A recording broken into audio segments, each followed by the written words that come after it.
Let us seek out this desolate shade, and here we pass our bosoms empty. Let us rather hold fast the mortal sword, like good men, bestride our downfall birthright. With each newborn, new widows howl, new orphans cry, new sorrow strike heaven on the face, and it resounds, as it felt with Scotland and heard the syllable of the war. What I believe or wail, and what nobly, as I shall find the time to do so, I will fail. This tyrant, whose sole name blisters our tongues, was once thought honest. You have loved him well. He has not touched you yet, but something you may deserve of him through me, and wisdom to offer up a weak for innocent lamb, to appease an angry God. I am not treacherous. But Macbeth is. A good and virtuous nature may recoil in an empirical charge, but I shall crave your pardon. That which you are, my thoughts cannot transpose. Angels are bright, though the brightest fell. Though all things foul would wear the brows of grace, yet grace must still look so. I have lost my hopes. Perchance, even there where I find my doubts. Why, in that rawness, left you wife and child? Those precious motives, those strong knots of love without leave-taking, I pray you, let not my jealousies be your dishonors, but mine own safeties. Lead, poor country. Great tyranny, lay thou thy base ashore, for goodness dare not check thee. Lay thou thy wrongs, the title is of fear.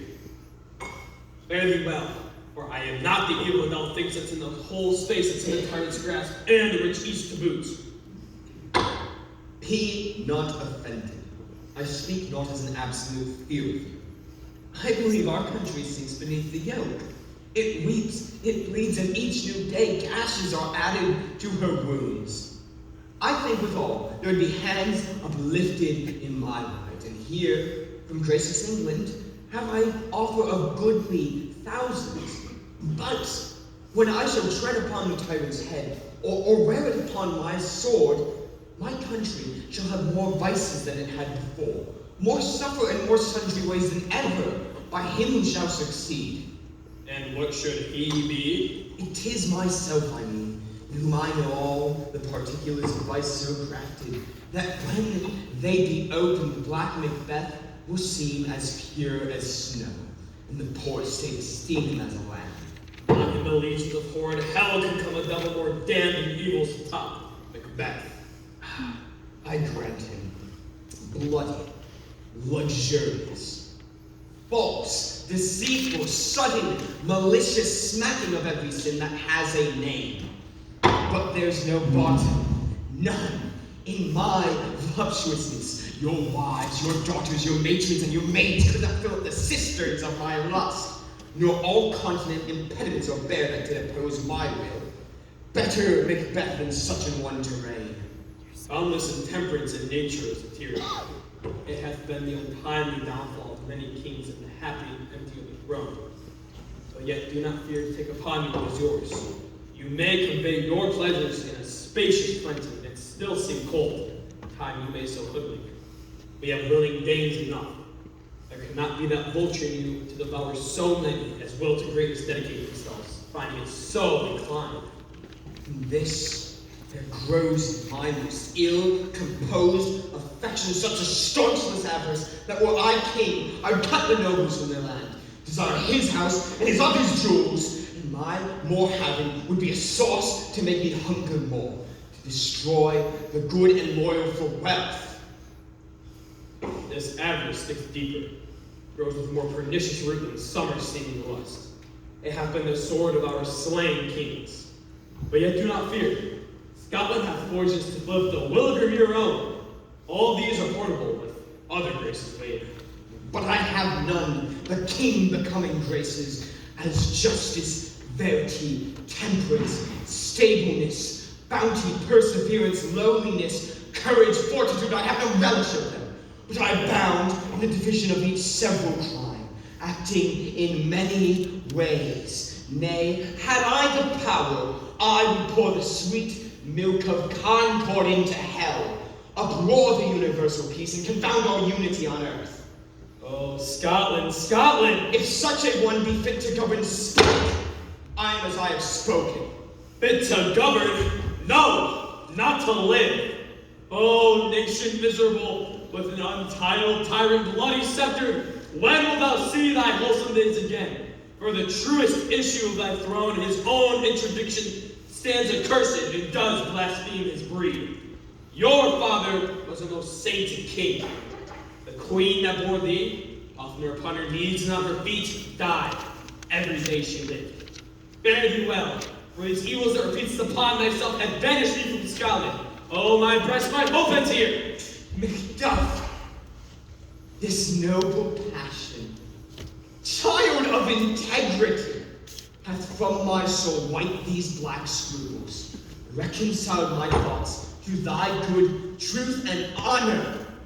Devilish Macbeth by many of these trains has sought to win me into his power, and martyr's wisdom plucks me from over credulous haste. But God above, deal between thee and me, for even now I set myself to thy just direction. I unspeak mine own detractions, here abjure these taints and blames I laid upon myself, for strangers to my nature.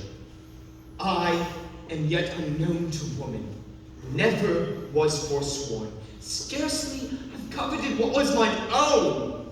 At no time broke faith, would not betray the devil to his fellow, and delight no less in truth than in life.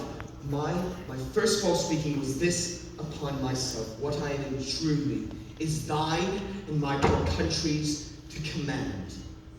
Whither indeed, before thy here approach, old Seward and 10,000 warlike men were already standing at a point. Now we're together, and chance be like all warranted quarrel. Why are you silent? Such welcome and unwelcome things at once, 'tis hard to reconcile. Comes the king anon, I pray you. Hey, sir, there are wretched souls at stake is pure. The malady of sanctity, having given to us, I thank you, doctor. What is the disease he means? 'Tis called the evil. A most miraculous work I have often observed in my here remain in England, that I have seen this good king do. How he solicits heaven himself best knows, but strangely visiting people all swoln and ulcerous, pitiful to the eye, the mere despair of surgery he cures, hanging golden stamps about their necks, set on with holy prayer. And 'tis said to the succeeding royalty he leaves the holy benediction. It is by these strange virtues he hath a heavenly gift of prophecy, and sundry blessings hang about his throne and sing him full of grace. Aye, see who comes here. My countryman, yet I know him not. My ever gentle cousin, welcome thither. Sir, amen. Let days be removed that make us strangers. And Scotland where it did? Alas, poor country, almost a fair to know itself. It cannot be called our mother, but 'tis most like a flower on a dead man's snout, dying where they say again. Oh, relation too nice and yet too true. What's the news, brief? That of an hour's age doth hiss the speaker. Each minute tunes a new one. How does my wife? Why? Well, And my children? well too. They have not battered at their peace. They were at peace when I didn't leave them. Be not a miser of your speech. How goes? I have some news, which has someone which pertains to you alone. If it be mine, keep it not from me. Quickly let me have it. Let not your ears despise my tongue forever. I am but a messenger. I guess at it.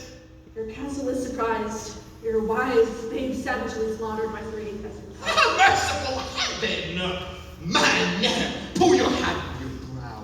Give sorrow words. The grief that is left unspoken whispers the old one heart as bids it break. My children too, The children's servants all that could be found. and I must be from hence. My wife killed too. I have said, Be comforted. Let us make this the medicine of our great revenge. He has no children. Oh, my pretty ones, did you say all? Oh, how kind all my pretty chickens and their dam into one fell swoop. Dispute it like a man. I shall do so. But I must also feel it as a man. I cannot remember such things that were more precious to me. Did good heaven look upon me and not play their parts? Sinful MacDuff, they were slain for thee. Not that I am, not for their own demerits, but for mine. They'll slaughter on their souls. Heaven rest in them. Make this the whetstone of your sword. Convert grief to anger. Blunt not your heart and rage it. Oh, I can play the one with mine eyes and braggart with my tongue. But good heaven, cut short all intermission. Front to front, put thou this fiend of Scotland and myself, put it within my sword's length. And if he escape, heaven forgive him too. This tune goes manly. Come, go we to the king. Our lack is nothing but our leave. Macbeth is ripe for the shaking. The heavens above put on their instruments. Receive what cheer you pay. The night is long that never finds the day.